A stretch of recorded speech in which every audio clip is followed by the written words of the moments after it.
За төрийн албаны шалгалтаар ардын намын хариалтаа бол шууд гараа авчтай. Тэгээ ардсан намынхан бол 2 сая төгрөг өгдөө. Тэр нь тэгээд баахан ченжүүдтэй. Тэр ченжүүд нь танаа ажлын албанд байгаа нэг 2 хүнээр эрэгтэй эмэгтэй 2 хүнээр дамжаад та нар дээр очдог. Би энийг бол баталгаатай бүх юунуудын бүгдийг гаргаж ил тавина. Ягаад гэвэл өнөөдөр бид нарт тийм одоо сайн одоо цагдаа магдагийн манай энэ алтан гэрэл энтер ерөөсө цагдаа магдагийнхаа даргаас олж чаддаг ийм хулгай зулгай ловер явж байгаа газруудыг цэгцэлж чаддаггүй. Тэгэхээр одоо яг энэ явдлыг чинь мөнгө мөртөө бүгдийн дараа нь илрүүлж ирэх барихтаар бүгдийн авч та нарыг байдаг газар чи авч байлгана гэдгийг хэлье. Тэгээ төрийн албаны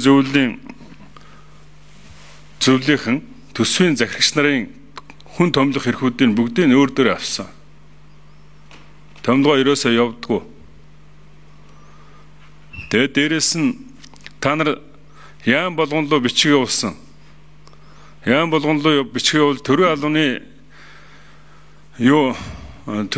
нэг юу хийнэ гэж байгаа. Зөвлөгөө хийнэ гэж. 2 сайд сууж нарлснаа 2 сайд та уцаа шагаадах юм.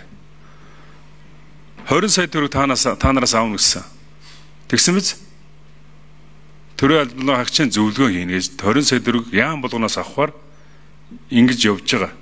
Одоо бүр ингээд ажилтныг нь томлох эрхийг бүгднийг нь авчаад дээрэс нь дахиад одоо төсвөрөө чи өнгөж эхэлж штэ.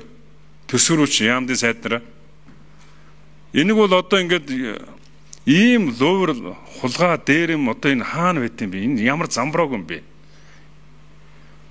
Авилгалавч баахан хүмүүсийг томилно. Тэгээ дээрэс нь яамдын тэр томилгооны эрхүүдийг бүгдийг булааж аавна. Булааж авчаад дээрэс нь дахиад төсвөрөө өнгөнө. Ингэж болохгүй шүү дээ. Би энэ бусад нөхдүүд чинь нэг тийм юуг нөхөр байна. Та өөрөө гişүү юм байна. Дахиж орж иж байгаа юм. Ийм юмны үзүүр дээр та байсан л байж таараа. Тийм учраас одоо би дахиад энэ яамдын юунуудыг бүгдийг тодруулна. 20 сая төгрөг авч байгаа тэр бүх зүйлийг тодруулна. Тэгээ их хурал дээр энэ чи орж ирдэг байхаа. Ил хилцсэн тийм ээ? Ил хилцсэн тийм ээ? За би та нарыг дээрэс нь одоо нэг байнгын ондор нэг юм хэлчээр Монголын төрийн албаны зөвлөлийн бүх булхаал өөрийг над руу бүгдээрээ бичээд ирээд хүрээд ирдэг. Энийг хэлээрээ тэрийг хэлээрээ гэдэг. Та нарын бүх булхааг чи ярина за.